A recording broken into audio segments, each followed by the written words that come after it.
আমি সব সময় টেলিফোন ধরতে পারি না, অনুগ্রহ করে যদি একটু এসএমএস করেও দেন যে আপনি এই জায়গাটায় ভুল করছেন অথবা তুমি এই জায়গাটায় ভুল করছো অথবা তোমার এটা করা উচিত, আমি খুব কৃতার্থ হব যদি আপনাদের কাছ থেকে এরকম এসএমএস পাই। এই পুলিশকে পুনর্গঠনের দায়িত্ব আপনারা দিয়েছেন, এই পুলিশকে মানুষের কাছে গ্রহণযোগ্য করার দায়িত্ব আপনারা দিয়েছেন, এবং যে দুঃখজনক ঘটনা জুলাই আগস্ট মাসে ঘটেছে এর যেন আর পুনরাবৃত্তি না হয়। আমি কি এইরকম কোনো ধারাবাহিকতা তৈরি করতে পারি কিনা, এরকম কোনো মূল্যবোধ প্রথিত করে যেতে পারি কিনা আমি জানি না অল্প সময়ে সম্ভব কিনা। এই তিনটা কাজের প্রচেষ্টা আমার সবসময় থাকবে। আমি এই জন্য আপনাদের কাছে দোয়া চাই। আমি চাই এই যতদিন ইন্সপেক্টর জেনারেল হিসেবে আছি, যতটুকু সময়ই থাকি না কেন, আমার এই সহকর্মীরা, আমার এই সমিতির যারা সদস্যরা, তারা যেন আমাকে পরামর্শ দিয়ে, ফোন করে, ডিরেক্টিভ দিয়ে, যারা অগ্রজ আছেন তারা যেন আমাকে সাহায্য করেন।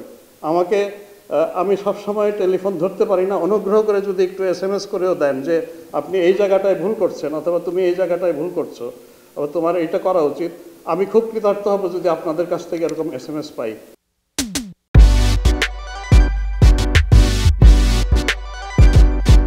আমার অনেক সময় হয়তো আমি আপনাদের টেলিফোনের জবাব দিতে পারি না, কিন্তু আমি চেষ্টা করি দিন শেষে গিয়ে স্ক্রল ব্যাক করে অন্তত এসএমএসের জবাবগুলো দেওয়ার এবং সম্ভব হলে টেলিফোনে আবার কল ব্যাক করার।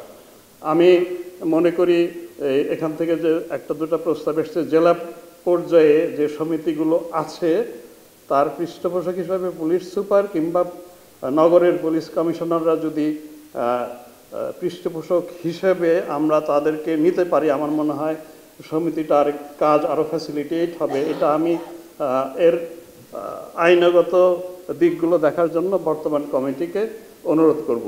রেশনের ইস্যু আমি এই 4-5 দিন আগে এই বর্তমান কমিটির তরফ থেকে আরেকটা চিঠি গিয়েছে, যারা 2020-এর আগে অবসর গ্রহণ করেছেন তাদের রেশন ইস্যুটা, আমি ওই চিঠিটা নিয়ে কথা বলছিলাম আমার সহকর্মীদের সাথে। ওনারা জানালেন যে 2 বছর আগে এই চিঠিটা ইনিশিয়েটেড হয়েছে।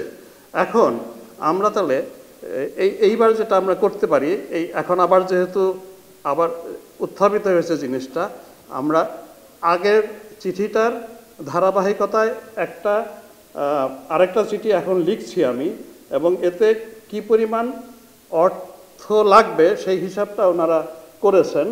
আমার মনে হয় যে এই চিঠিটা দিলে কিছুই হবে না, আমি জানি পড়ে থাকবে।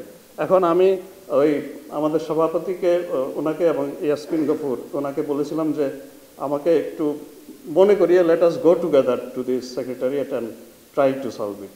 এটাই আমি করতে পারবো এবং আমি এটা করবো, এই চেষ্টাটা অন্তত করবো, আপনারা দোয়া করবেন। আমি চেষ্টা করি to remain as careful as I can. তারপরেও মানুষ তো ভুল হতেই পারে, আর যতটুকুই করতে পারি না পারি বিদায়ের সময় যেন এই সম্মানটা নিয়ে যেতে পারি, অসম্মান যেন না হয়, এই দোয়াটা আমি আপনাদের কাছে চাই।